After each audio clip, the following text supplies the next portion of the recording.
वहां पर छात्रों की आवाज नहीं सुनी गई। लगातार प्रजातंत्र में सरकार की जब गलत नीतियां चलने लगती हैं तो निश्चित में किसी भी देश में तख्ता परत जैसी स्थिति बनती है। उसमें भारत भी कहीं ना कहीं अछूता नहीं। उन्हें तो आगाह किया है।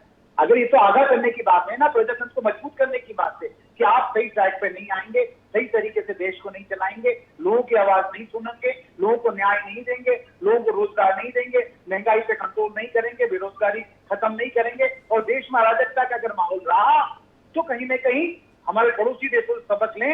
वहां पर किस तरीके से जनता उज्ज्वलित हुई, आंदोलित हुई और किस तरीके से उन्होंने सरकार के खिलाफ प्रदर्शन करते हुए तख्ता पलट जैसी स्थिति बन गई। तो आपको सचेत कर रहे हैं कि आप सुनिए, क्योंकि आप प्रजातंत्र में हैं, जनता की आवाज को समझिए, उनकी मांगों को समझिए। क्यों किसान दिल्ली को घेर के बैठता है? क्यों आप एक तरफ अन्नदाताओं की आवाज नहीं सुनी जा रही है? क्यों नीट जैसे घोटाले हो रहे हैं जिसमें जो वांछित स्टूडेंट है, जिन्होंने मेहनत की है, उनका सिलेक्शन नहीं हो रहा? हम मध्य प्रदेश में बात कर रहे हैं, क्यों नर्सिंग घोटाले जैसे घोटाले हो रहे हैं, व्यापम जैसा घोटाला हो रहा है? अगर ये सब चीजें नहीं रुकी तो कहीं ना कहीं डिससेटिस्फेक्शन आएगा, लोगों में असंतुष्टि का भाव आएगा, तो कहीं ना कहीं आंदोलन बढ़ेंगे, उज्ज्वलित होंगे और उनका विध्वंस तक पा सकता है। तो प्रजातंत्र कमजोर होने की बात थोड़ी है। अगर कोई कॉन्स्पिरेसी रचते, कोई उस तरीके तख्ता पलट की बात करे तो आप कहेंगे कि ये देशद्रोह की बात हुई। लेकिन सरकार तो ये कहे कि आप सुधार लें अपने आप को, नहीं तो जनता ये है कि प्रधानमंत्री राष्ट्रपति घर में घुस जाती है, वो कहीं ना कहीं बदल देती है। अच्छा, वहाँ जो हिंसा हो रही है शैलेंद्र जी, वहाँ जिस तरह से हिंसा हो रही है, जिसमें आग लगाए जा रहे हैं पूरे देश में, आप कह रहे हैं या कहें आपके नेता जिस तरह से कह रहे हैं उसे ऐसे ही समझा जाए कि देश में फिर लोकतंत्र नहीं बचेगा, सब ऐसा ही करेंगे जैसे बांग्लादेश में हो रहा है? ये संभव है भारत में? देखिए, कांग्रेस पार्टी गांधीवादी विचारधारा की पार्टी है, गांधी को मानने वालों की पार्टी है। हमेशा कहीं ना कहीं शांतिप्रिय तरीके से सारी बातें रखी। उन्होंने आगाह किया कि वहां पे भी जिस तरीके से बांग्लादेश में प्रजातंत्र चुनी हुई सरकार थी, लेकिन अगर जनता की बातों को नहीं सुना जाएगा तो जनता उज्ज्वलित हो सकती है। उस बात का फर्क देखिए, कोई हिंसा को बढ़ावा देने की बात नहीं की है कि आइए उठिए प्रधानमंत्री के घर में अपन घुसेंगे या राष्ट्रपति के घर में घुसेंगे, ये उनके बयान नहीं है। लेकिन उस बयान को आप समझने की आवश्यकता है। उनका आशय यह है कि जनता की आवाज सुने। ये घोटाले घपले हो रहे हैं कल इंदौर के अंदर, नहीं तो ईडी क्यों पहुंची वहां पर? क्यों इतना घोटाला हुआ? सरकार मौन क्यों है? नर्सिंग घोटाला हुआ तो हाईकोर्ट को निर्देश देना पड़ा, सरकार तो सो रही थी, उन्होंने तो कोई जांच का निर्देश नहीं दिए। अगर इस तरह की बातें चलेंगी तो कहीं ना कहीं जनता में असंतुष्टि का भाव आएगा। इस असंतुष्टि का भाव नहीं आना चाहिए। ये देश हम सबका है, चाहे देश के प्रधानमंत्री को हम सब लोग मिलकर चुनते हैं, देश के मुख्यमंत्री को, प्रदेश के मुख्यमंत्री हम सब चुनते हैं और बनने के बाद तो हम सबके हैं। लेकिन जनता की बात भी उन्हें सुनना चाहिए, प्रजातंत्र का मान भी उन्हें रखना चाहिए कि अगर आपको चुन के भेजा है तो आप देश को सही दिशा में ले जाए, सिर्फ कुछ लोगों की सरकार ना बन जाए। जो एक तरीके से राहुल गांधी जी जो कह रहे हैं ना, अच्छा, अभी आपने कहा कि प्रधानमंत्री, शैलेंद्र जी अभी आपने कहा कि प्रधानमंत्री सबके हैं। कैलाश विजयवर्गीय जी ने जो टिप्पणी की मोदी का देश है, सज्जन सिंह वर्मा के बयान को सर 2 बार और सुन लीजिए। वो क्या कह रहे हैं? वो ये कह रहे हैं कि तुम्हारे प्रधानमंत्री, इसका मतलब ये कि वो देश के प्रधानमंत्री नहीं है। वो बीजेपी वालों को कह रहे हैं, उन लोगों को कह रहे हैं जिन्होंने वोट दिया है तुम्हारे प्रधानमंत्री। तो क्या कांग्रेस इस देश में नहीं आती? देखिए, मैंने पहले ही कहा है कि देश के प्रधानमंत्री है। एक बार चुनाव प्रधानमंत्री देश का होता है, हमारे सबके हैं। वो तो कहने में, जब आप कुछ बात कहते हैं तो उस तरीके से कहने में आ जाती है, तो देश के प्रधानमंत्री। हमने कहा बात किया कि मोदी जी देश के प्रधानमंत्री नहीं है। निश्चित रूप से देश के, अगर जनता ने उन्हें मैंडेट दिया है, उनको चुन के सरकार बनी है, चाहे वो किसी भी तरीके से बनी, लेकिन आज चुनी हुई सरकार वो कहलाएगी, चाहे किसी भी तरीके से वो चुन के गई है, तो देश की है। और इसीलिए आगाह किया जा रहा है कि ये देश हम सबका है, आप प्रधानमंत्री हैं, तो ये आपकी जिम्मेदारी है कि इस देश को सही दिशा में ले जाएं, किसानों की आवाज सुने, छात्रों की आवाज सुने, आमजनों की आवाज सुने और जो अन्याय अत्याचार बढ़ रहा है उसको रोकें। और A1 और A2 की सरकार नहीं रहे, तो जिसमें एक तरीके से अमीर बहुत अमीर होता जा रहा है, गरीब गरीब होता जा रहा है। कुछ जो उद्योगपति हैं, आज लगता है कि उनकी सरकार हो गई है, आम आदमी सरकार से दूर होता जा रहा है। ठीक है, दिनेश गुप्ता जी, मैं आपका रुख कर रही हूँ, चूँकि बीजेपी के जो विधायक हैं अभी हमारे साथ नहीं जुड़ पाए हैं, तो जब तक दिनेश जी का रुख करूँगी। दिनेश जी, इस बयान को कैसे समझा जाना चाहिए जो सलमान खुर्शीद ने कहा या जो सज्जन सिंह वर्मा ने कहा? उस दौरान कहा जबकि हमारे पड़ोसी मुल्क के हालात इतने ख़राब हैं, उस दौरान कहा जब आरक्षण को लेकर हमारे यहाँ भी अलग अलग प्रतिक्रियाएं आ रही हैं। किस तरह देख रहे हैं और किस तरह देखा जाना चाहिए इस बयान को, और इसका असर क्या होगा? शैलेंद्र जी तो लाख उसको जो है जस्टिफाई करने की कोशिश कर रहे हैं, लेकिन युवा जो नया जोश, जो नया खून होता है ना, वो इतना नहीं समझता। तो कैसे करना चाहिए, क्योंकि वो युवा जो कर रहा है बांग्लादेश में वो हम सब देख रहे हैं। देखिए सोनल, तो ये भाषण हमारे लोकतांत्रिक देश में है यहाँ, तो विपक्ष को स्वतंत्रता है अपनी बात रखने की, या किसी भी व्यक्ति को स्वतंत्रता है। एक ओपिनियन हो सकती है। विपक्ष का जो रुख होता है, विपक्ष कोई हमेशा ऐसा तो नहीं कि सरकार जो कर रही है उसका झंडा उठा के चलता रहे। विपक्ष का काम भी है थोड़ा सा सरकार को कहीं ना कहीं जो है उसको चेतावनी देना भी काम है, उसको सचेत करने का भी काम है।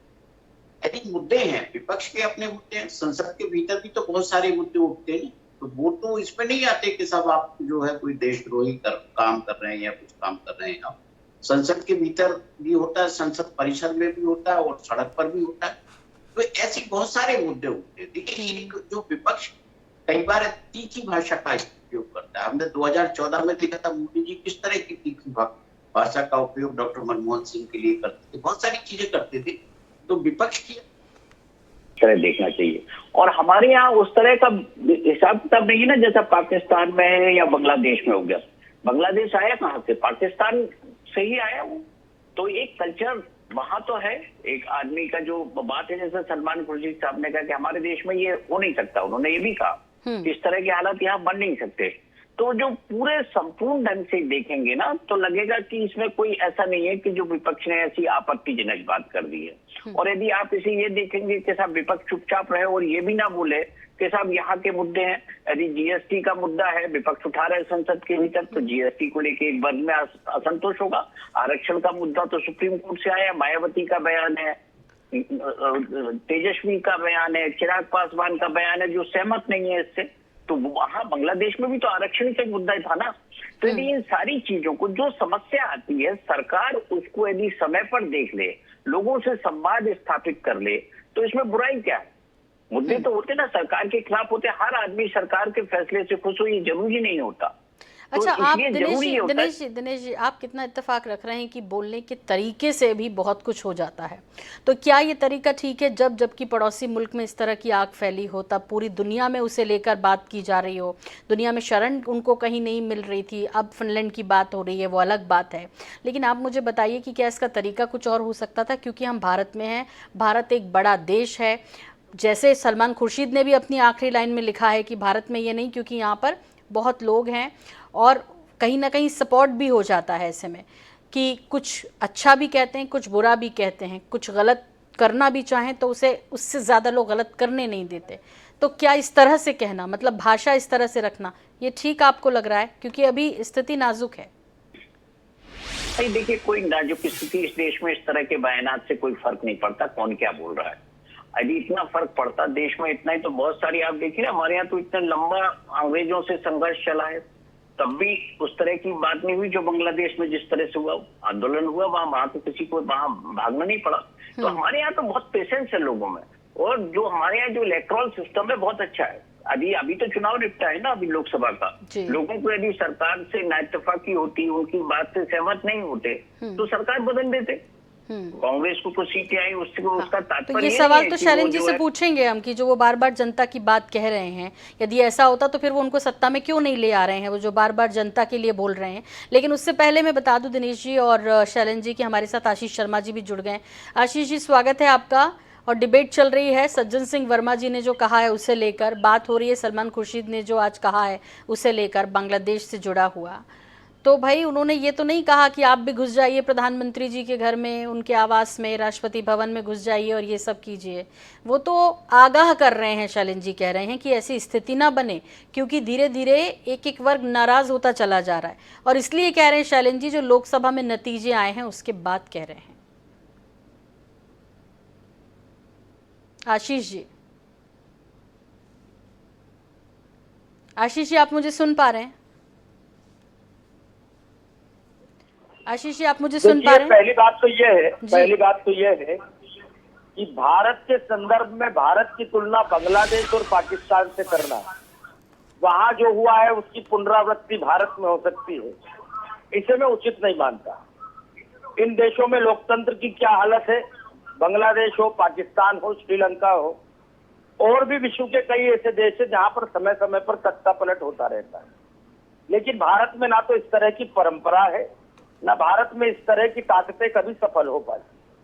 और इस कारण से बांग्लादेश हो, पाकिस्तान हो, यहाँ पर अनिश्चितता, हिंसा और अलगाव का वातावरण गाहे बगाहे 8-10 वर्षों में बन ही जाता है। परवेज मुशर्रफ के बाद और अब बांग्लादेश में इस तरह का तख्ता पलट होना, ये हमारे पड़ोसी देश होने के नाते हमारे लिए चिंताजनक अवश्य है। लेकिन भारत जो एक मजबूत लोकतांत्रिक देश है, स्वतंत्र न्यायपालिका यहाँ पर है, और हर 5 वर्षों में चुनाव होते हैं, दलों को बहुमत मिलता है, विपक्ष में रहने का अधिकार मिलता है। ऐसे देश में कम से कम इस तरह की बात करना मैं उचित नहीं मानता कि आपके यहाँ पर भी जनता घुस जाएगी, पीएम आवास में घुस जाएगी। कैसे घुस जाएगी भाई? हमारा देश कोई ऐसा लुंज पुंज देश नहीं है। लोकतांत्रिक अधिकारों के अंतर्गत सभी को आंदोलन करने की स्वतंत्रता है, अपनी बात कहने की स्वतंत्रता है। लेकिन जहां पर हमारा राष्ट्रपति भवन हो, प्रधानमंत्री आवास हो, ये हमारे देश की संपत्ति है, हमारे गौरव के संस्थान है। यहाँ से देश का शासन प्रशासन चलता है। यहाँ पर कोई कैसे घुस जाएगा भाई? सबको अपनी बात कहने की स्वतंत्रता है, लेकिन इतना अधिकार किसी को नहीं है, चाहे सरकार हमारी हो या किसी की हो। भारतीय जनता पार्टी के किसी नेता ने, कई बार सरकारें कांग्रेस की रही, लेकिन हमारे किसी नेता ने इस तरह का बयान नहीं दिया कि ये देश की जनता प्रधानमंत्री आवास को खाड़ फेंकेगी। रातों रात तस्बंदी की गई, आपातकाल लगाया गया, लेकिन ऐसी शब्दावली किसी की नहीं थी। ठीक है। आज जो शब्दावली कांग्रेस के नेताओं की है, उसको उन पर शब्दों पर खेद प्रकट करना चाहिए। अच्छा आशीष जी, ये तो आप समझेंगे ना कि बांग्लादेश का जो विषय है वो पूरा नीतियों के खिलाफ असल में जनता में आक्रोश था, जो कई दिनों से अंदर ही अंदर सुलग रहा था, जो फूट पड़ा। विपक्ष का ये आरोप है बांग्लादेश में कि लंबे समय से वो इसलिए नहीं जीत पा रहा था क्योंकि वहाँ पे बेईमानी करके चुनाव जीता जा रहा था, और ये आरोप कांग्रेस और ये लगाते रहे हैं लगातार कि नीतियों के खिलाफ गुस्सा तो भारत में भी बढ़ रहा है। और इसीलिए अपने पोस्ट में सलमान खुर्शीद ने भी कहा कि सब कुछ सामान्य दिखता है लेकिन सामान्य है नहीं, अंदर कुछ सुलग रहा है। इनके नेता राहुल गांधी हो या कांग्रेस के अन्य नेता हो, इन्हें सब कुछ असामान्य दिखता है। कांग्रेस लगातार हारती जा रही है। दिल्ली में सरकार बनाने का उसका सपना चकनाचूर हो गया। उत्तर प्रदेश जैसे राज्य में वो नहीं आ पाई, मध्य प्रदेश में नहीं आ पाई, छत्तीसगढ़ में वापसी नहीं कर पाई, राजस्थान इनके हाथ से निकल गया। इसलिए जिस तरह कहा जाता है खिसियानी बिल्ली खंबा नोचे, उसी तरह हारी हुई कांग्रेस गंदा सोचे। हारी हुई कांग्रेस के नेताओं की सोच बहुत गंदी हो गई है, और इसका प्रमाण वो अपने बयानों से देते रहते हैं। भाई लोकतंत्र में अधिकार है ना, आप आंदोलन कीजिए। अब किसने मना किया है अपनी बात को कहने के लिए? संसद में कहिए, संसद के बाहर कहिए। लेकिन ये कौन सी बात हो जाती है कि देश की जनता बहुत नाराज है, प्रधानमंत्री आवास के अंदर घुस जाएगी? ठीक है आशीष जी, लेकिन आप इतना नाराज नहीं, आपकी पार्टी इतना नाराज क्यों हो रही है? वो तो आंदोलन कर ही रहे हैं, समय समय पर आंदोलन करते हैं। अपनी बात उन्होंने कही, उन्होंने, मैं फिर कह रही हूँ आपसे कि उन्होंने ये थोड़ी कहा कि घुस जाइए। उन्होंने कहा कि भाई चूंकि विपक्ष में है, इतना बोलने का अधिकार तो है ही ना उन्हें कि वो आगाह करें या उस स्थिति से इसको कंपेयर करें। मुझे एक बात बताइए, बांग्लादेश में जिस तरह की हिंसा हो रही है, मंदिरों को तोड़ दिया गया है, चाहे बौद्धों के मंदिर हो, स्मारक हो, हिंदुओं के साथ अत्याचार किया जा रहा है। अवामी लीग पार्टी के 2 हिंदू नेताओं की हत्या कर दी जाती है। वहां पर रहने वाला अल्पसंख्यक आज किस तरह के ऐसे वातावरण में जी रहा है, अशांत वातावरण में जी रहा है, उसे अपनी मृत्यु का भय है। और कांग्रेस के नेता कह रहे हैं कि ऐसी परिस्थितियां भारत में भी बन सकती है। भारत बांग्लादेश नहीं है, भारत पाकिस्तान भी नहीं है। जो इस देश की के साथ इस तरह की हरकत करने का प्रयास करेगा, वो कोई भी तत्व हो, हमारी सरकार उससे सख्ती के साथ निपटेगी। आप आइए, प्रधानमंत्री आवास में चर्चा करने के लिए आपके दरवाजे खुले, राष्ट्रपति भवन में आवेदन देने के लिए आपके रास्ते खुले, लेकिन कोई बलात् रूप से प्रधानमंत्री आवास और राष्ट्रपति भवन में घुसने का प्रयास करेगा, देश की संसद में घुसने का प्रयास करेगा, तो हमारे चौकस सैनिक और हमारे सशस्त्र बल उस पर कार्रवाई करेंगे। अपनी बात कहने का अधिकार सबको है शांतिपूर्ण तरीके से, लेकिन हिंसा को किसी परिस्थिति में उचित नहीं ठहराया जा सकता। आज बांग्लादेश में जो हिंसा हो रही है, श्रीलंका में जो हिंसा हुई, पाकिस्तान में जो हिंसा हुई, निर्दोष विपक्षी लोगों को मारा जा रहा है, जो आपकी बात नहीं लेकिन मानते। हमारे देश में लोकतंत्र है। आपने कहा कि चुनाव के लिए एक स्वतंत्र जो स्वस्थ प्रणाली है वो है, और उसने अभी नतीजे बताए हैं। मध्य प्रदेश के संदर्भ में बात कर रहे थे, 2023 और 2024 में नतीजे देख लिए हैं। तो फिर यदि विपक्ष कुछ बोलता भी है तो इसमें इतना आग बबूला होने की जरूरत नहीं, क्योंकि जनता बड़ी समझदार है। जनता बड़ी समझदार है। शैलेंद्र जी, आपके लिए भी यही सवाल है, जैसे दिनेश जी ने उठाया था ये सवाल, कि भाई जनता का जो गुस्सा जो आप कह रहे हैं कि ऐसा हो जाएगा, आगाह कर रहे हैं आपके नेता जनता को, लेकिन जनता तो वोटों से बीजेपी को वोट देती है। इसका मतलब ये कि उनकी नीतियों को पसंद किया जा रहा है। निश्चित रूप से सोनल जी, आपका बड़ा लाजमी सवाल आया है। मैं दो बातें कहना चाहता हूँ। मेरे काबिल में आशीष जी ने भी जो बात कही, उन्होंने कहा कि जनता को अपनी बात कहने का अधिकार, किसानों की बात कौन सुन रहा है। लगातार वो जब दिल्ली में आंदोलन कर रहे थे, क्या प्रधानमंत्री जी ने बुला के बातचीत की? लंबे समय तक वो डेरा डालते रहे, लेकिन कोई बातचीत नहीं की। तो यही बात है कि आप आज की तारीख में सुनना नहीं चाह रहे, लोगों की बातों को समझना नहीं चाह रहे। आज सरकार निश्चित रूप से भारतीय जनता पार्टी की बनी, लेकिन किस तरीके की बनी, बैसाखियों की सरकार बनी।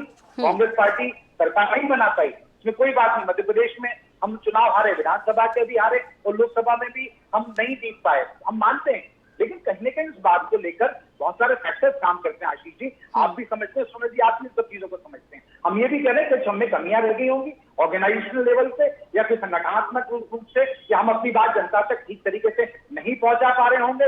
ये भी उसके पीछे कारण होंगे। इसका ये मतलब नहीं है कि आपकी नीतियों को सब लोग पसंद कर रहे हैं। अगर आपकी नीतियों को अगर सब पसंद करते हैं तो आपका वोट शेयर 50% से ऊपर जाना चाहिए, लेकिन आपका वोट शेयर 50% से ऊपर नहीं जा रहा। आज भी आपको नापसंद करने वाले लोगों की संख्या ज्यादा है और आपके पसंद करने वाले लोगों की संख्या कम है। लेकिन जब संख्या बल की बात आती है राजनीति में, कहीं न कहीं जब मेजोरिटी की बात आती है तो मेजोरिटी आपके पास हो जाती है। तो आप ये कहते हैं कि नहीं, हम लगातार हम सही कर रहे हैं, लेकिन सही और गलत का फैसला समय करता है। इतिहास उस बात का कहीं न कहीं गवाह है, और प्रजातंत्र में अपनी आवाज उठाने का अधिकार हम सबको है। और मैं तो यही कहना चाहता हूं कि जो जनता की आवाज, उनको सुने, समझे, उनका विधान करें, और ऐसा नहीं लगे कि कुछ लोगों की ये सरकार बन गई है, चुनिंदा लोगों की सरकार बन गई है, पूंजीपतियों के हाथ में देश जा रहा है। इसकी रोकथाम हो। ये देश जन लोगों का है, जनता का है, जनार्दन का है। हम कहते हैं जनता जनार्दन है, और इसके जो असली मालिक है यहाँ के मतदाता और यहाँ के रहने वाले हैं। अगर उनकी आवाज नहीं सुनी जाएगी, उनको न्याय नहीं दिया जाएगा, युवाओं के साथ लगातार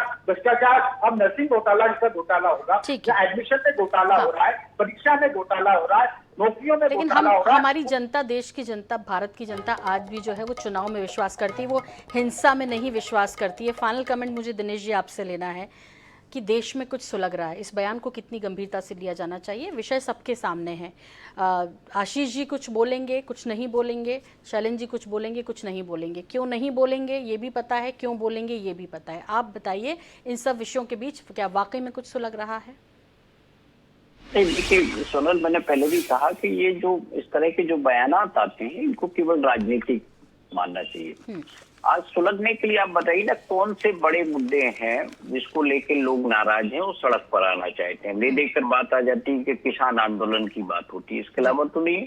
आप 1975 में जब आपातकाल लगाया था, या जयप्रकाश नारायण जी का जो आंदोलन था, बड़ा आंदोलन था, उस बड़े आंदोलन में भी विपक्ष के बहुत सारे नेता जेल में डाले गए थे। अब तो इसको काला दिवस के तौर पे मनाती ना भारतीय जनता पार्टी, संविधान हत्या दिवस के तौर पे मनाती। तो इतनी बड़ी घटना थी, तब वहां नहीं हुआ इस देश में कुछ। तो आज इस तरह के बयानात जो नेता दे रहे हैं, वो कहीं ना कहीं ये मानिए कि जो कांग्रेस को नुकसान पहुंचाते ना जिस तरह के नेता, ये उसी तरह के चीजें हैं जिन चीजों में थोड़ा सा संयम की जरूरत होती है। तो कई 3-4 चेहरे, और यही सब बयान जो बीजेपी को फायदा भी पहुंचा जाते हैं। सज्जन सिंह वर्मा तो स्पेशली इस तरह के बयान समय समय पर देते हैं, जो फिर उलझ जाते हैं कांग्रेस वाले खुद ही इन बयानों में। देखना होगा कि अब क्या कुछ और अपडेट इस पर आता है। लेकिन इन सब के बीच बहुत धन्यवाद, बहुत शुक्रिया आप सभी लोगों का हमसे जुड़ने के लिए, अखाड़ा में समय देने के लिए। मुझे भी दीजिए इजाजत, नमस्कार।